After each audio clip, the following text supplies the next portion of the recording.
Hey, this is Mark Abrams, and I want to show you the Morphing Master demo that I did earlier this week at the ARM TechCon. This is the short version of the demo. There will be no slides. I'll just show you the demo portion where I show these three devices, which is a Kubernetes cluster on Raspberry Pi 3 A+ devices, so 512 mega RAM, 4 cores, very small devices, small memory footprint, and I'll show the transitioning of one of them losing power and then transitioning to another node in the cluster, giving it the opportunity to be the master. What you see in the background is that I have three nodes. One is the master. There are two worker nodes, so a pretty small Kubernetes cluster. On the bottom, you see that I have one container. It's a power pod. That power pod actually detects the power outage. That's the container that detects the power outage. It's running on the master. That's the only one right now where I really care about the power outage, but in theory you could run it anywhere and handle, there's a back-end process that handles what should happen when the master goes out. In the foreground, what you see is three cases with the Raspberry Pis inside. On the outside, you're seeing the UPS, the uninterruptible power supply. Each one is plugged in, and each one has a battery attached. Also, each of those devices has two LEDs on the horns of the steer case. And then in the back, which you may not be able to see, there's also a speaker, so each one can have audio out. And I'll just go through some fundamental Kubernetes processes here first, and then I'll show you the Morphing Master.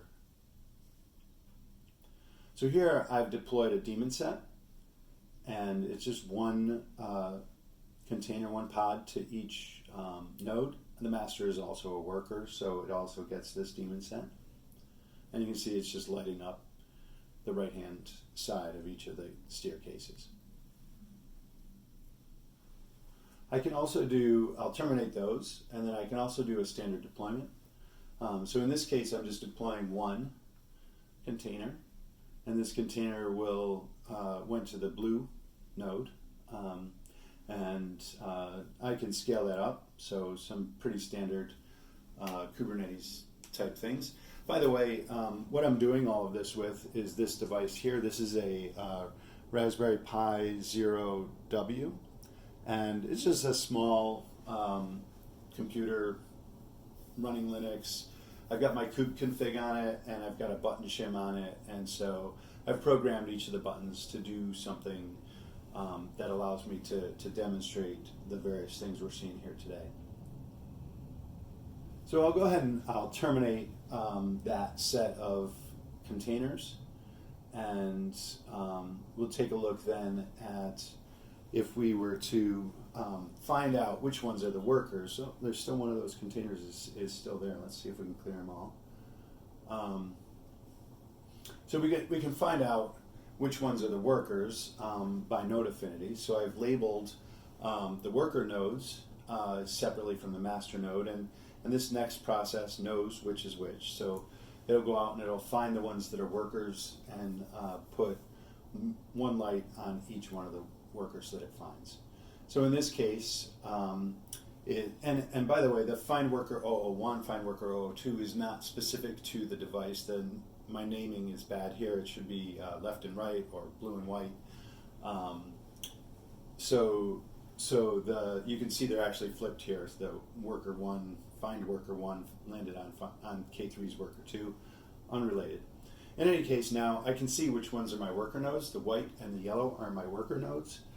And this is good because now, at least for the demo, I know which one is my master node, so that's the blue one.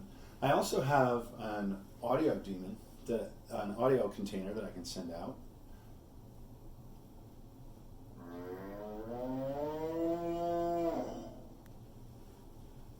So now, if I didn't have that lights on the masters, on the workers, if I didn't have the lights on the workers, I could have just found the master. Just different ways you can work with GPIO, Kubernetes together. So now what I'm going to do is I'm going to actually unplug the master node, and we'll watch it go through the cycles here. So what this is going to do now is that the master node is going to send out a scout, and the scout container is used as a way to communicate with the node that gets elected as the new master. So there's a shutdown process, and part of that is figuring out what's the new master, and then part of that is going to be to cordon off the master and make sure things don't get scheduled onto the master anymore, especially since it's a worker now. Ideally, I would drain the master as well at some point in this process. The process could use work, but part of this is just the timing to do a demonstration. It didn't make sense to do everything that I would do in a production environment. I do, however, I drain the new master, so you'll notice that the workload from one of the nodes, one of the worker nodes, is going to move over to the other worker node. And we'll see in a minute that, where does looks like the white light went off of the white steer case. It'll probably show up on the yellow steer case. So let's see what happens here. We lost master power. Yep, and now we can see the yellow has taken over. It's got both workloads on it. So what's going to happen now is that the master will shut down, and it will have shipped over the data to the white node. The white node will reboot into master mode and become the master for the entire cluster. Once the blue node is fully shut down, I will turn it off and turn it back on. In a production environment, you would obviously want to pull this node out, check it, figure out why the power went out, what's wrong with it, and do an analysis. In this case, I simply power it down, power it back up, and it comes back up in the as an agent, as a worker node. And it takes a little while for Kubernetes to come back up in this scenario, for the shutdown, the restart.